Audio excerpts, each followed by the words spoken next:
Bonjour à tous. Hier soir, nous avons eu un cours sur le règlement du statut du transfert de joueurs, le RSTJ.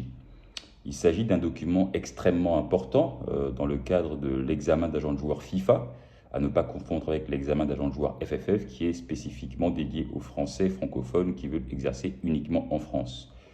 Avec la nouvelle réglementation de décembre 2022, la licence FIFA est obligatoire pour pouvoir exercer le métier et bien sûr être rémunéré par les clubs dans le cadre des commissions qui sont versées dans votre travail d'intermédiation entre vous et votre client, qui peut être le joueur, le club, un coach, une fédération ou une ligue de football. Le règlement du statut du transfert de joueurs, comme je le disais précédemment, est fondamental. Et dans ce cadre-là, on va aborder des sujets qui sont assez variés.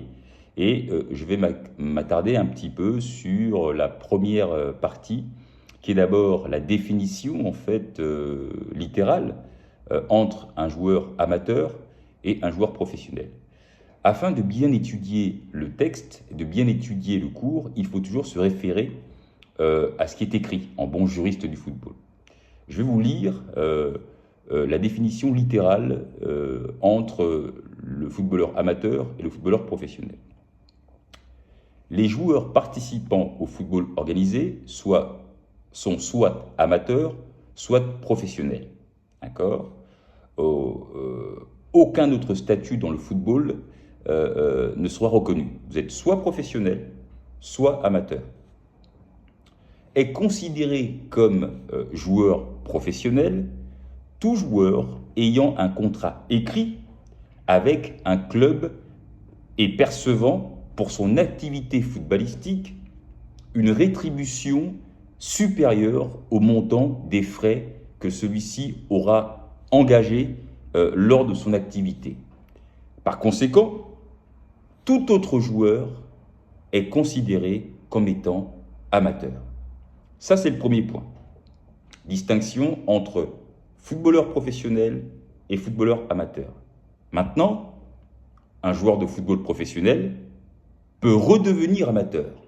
Et ça, c'est le point de la réacquisition du statut d'amateur.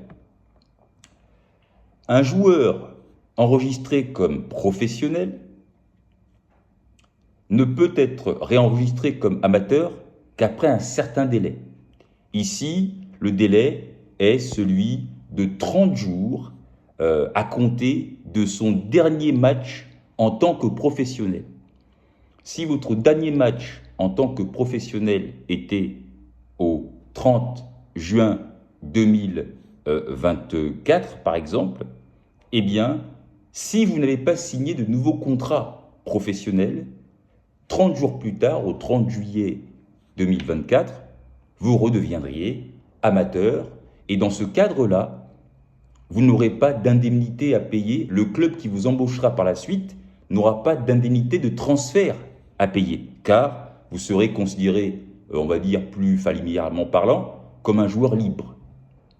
Cependant, dans un délai de 30 mois, à partir du moment où vous êtes amateur et vous retrouvez un club, eh bien, selon l'article 20 du RSTJ, vous êtes le club qui vous embauche est sujet à payer des indemnités de formation. Ne confondez pas l'indemnité de transfert et l'indemnité de formation. Je fais un petit aparté là-dessus. L'indemnité de transfert, c'est le prix que le club qui vous achète à un autre club doit payer pour, on va dire, acquérir vos droits en tant que joueur. Vous partez de Lyon, vous allez à Manchester United, vous étiez sous contrat avec Lyon, Manchester United doit payer une indemnité de transfert.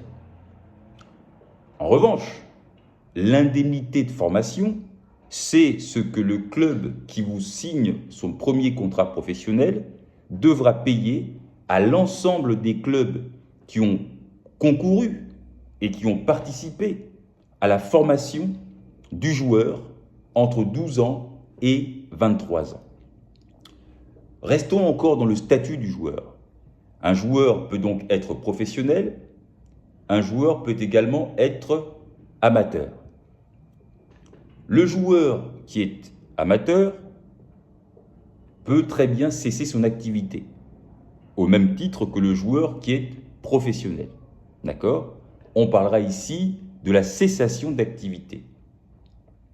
Un joueur professionnel qui met fin à sa carrière au terme de son contrat, de même qu'un amateur qui met fin à son activité, demeureront enregistrés pendant 30 mois, auprès de l'association du dernier club auquel il a joué.